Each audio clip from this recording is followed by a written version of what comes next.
Hi traders, and welcome to episode 4 of my trading Q&A.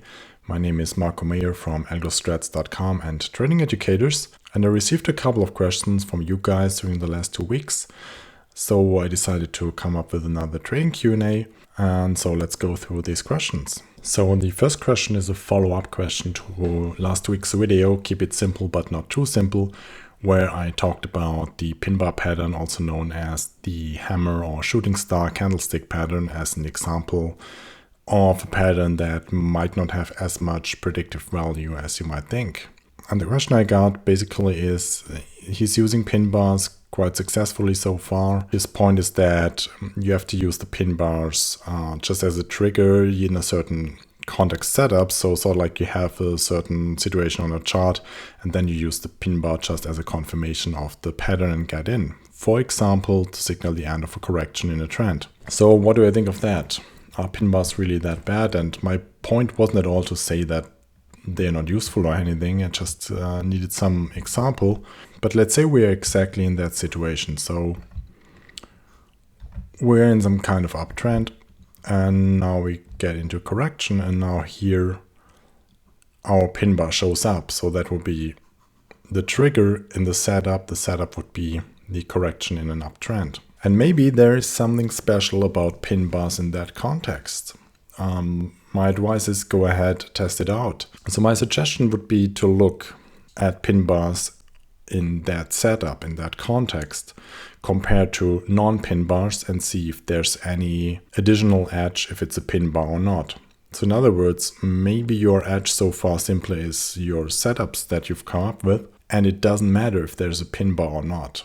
And if it doesn't matter, you want to know that because if your edge works without a pinbar being there, so let's say it's another candle, let's say it's the exact opposite. So instead of getting a pinbar, you get the opposite here, or you get a doji pattern, or just whatever. Something different than what you defined as your pinbar. So go ahead, see if that does a lot worse than the pinbars. And if it doesn't, it's good to know. So you can take more trades and therefore exploit your edge more often. So here's the next question. Hey Marco, I watched your futures versus Forex video and got interested in Forex trading. What broker do you recommend? Now, before I start here, let me say that I'm not affiliated with any broker right now. And what I'm going to recommend here is simply based on my own experience. So right now I'm trading with Almax, and I'm very happy with them. So logically, that's the broker I would also recommend. Second place for me is Interactive Brokers, where I've done my Forex trading before. They're excellent overall, whether you're trading futures, Forex, or stocks, in my opinion, or options, whatever it is. And for Forex, they're offering a really great service, so you're going to get great execution there if their minimum commission rate is okay for you. So if you have a very small account, you have to check if their minimum commission maybe is going to kill you long term, because it's quite a lot if you trade small lot sizes. A few years before that, I traded at dukerscopy.com and never had an issue there. Got pretty good fills, sometimes a little bit more slippage than I would have liked, but it's only been a little worse than Interactive Brokers or Almax, so I can still recommend them. They are Swiss bank. Again, never had any issues there. Also, if you have a very small account or you're just starting out and just want to check out Forex a bit, maybe trading $100 account, then I can recommend Oanda to you. They're a decent market maker, quite transparent service. You're going to pay more commissions there with their spread compared to Dukerscopy, Interactive Brokers, or Almax. So in the long term, when you start trading some size, you want to switch over. But to just start out, get to know Forex and so on, I think they're a pretty fair choice.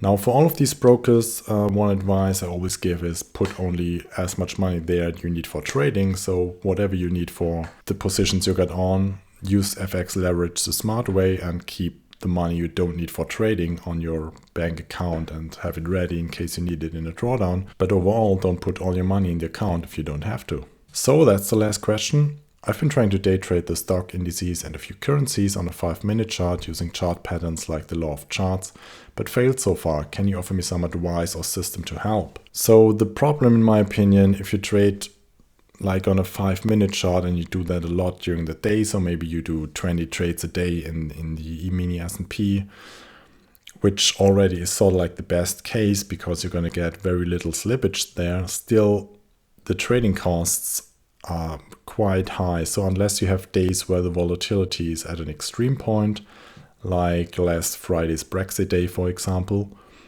you're going to have a lot of trouble to overcome trading costs trading on such a small time frame. That's just the way it is.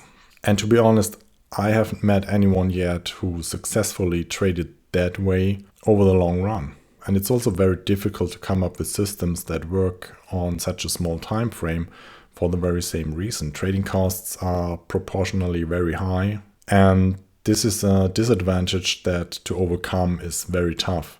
So my suggestion would be to move to a higher time frame, or maybe trade on a 5-minute chart, but trade during the right time of the day and maybe only do 1 or 2 trades there and see if you can figure something out that works during that specific time of the day. But overall, I always recommend go to the higher time frames. Things get a lot easier there. You have less noise, the signals you're gonna get will be more reliable, and the trading costs aren't that much of an issue on a daily time frame, for example, compared to a 5-minute chart. Now, if you don't have the money to trade a higher time frame because the stops are going to be too big for you, you might want to think about changing the market you're trading. So go to a market that has a smaller tick value where you can trade on a higher time frame. All right, that's it for today. If you have any questions for the trading Q&A, just send them in to marco@algostrats.com. As soon as I've got a couple more questions, I'm going to record a new episode of this.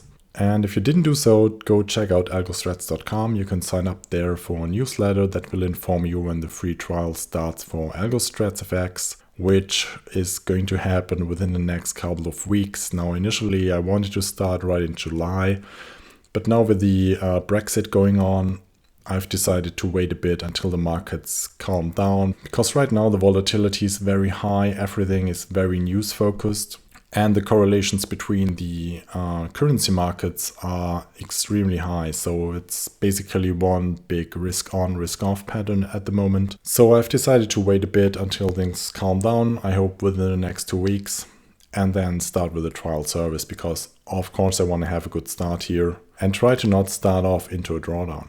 Alright, so thanks for watching and take care.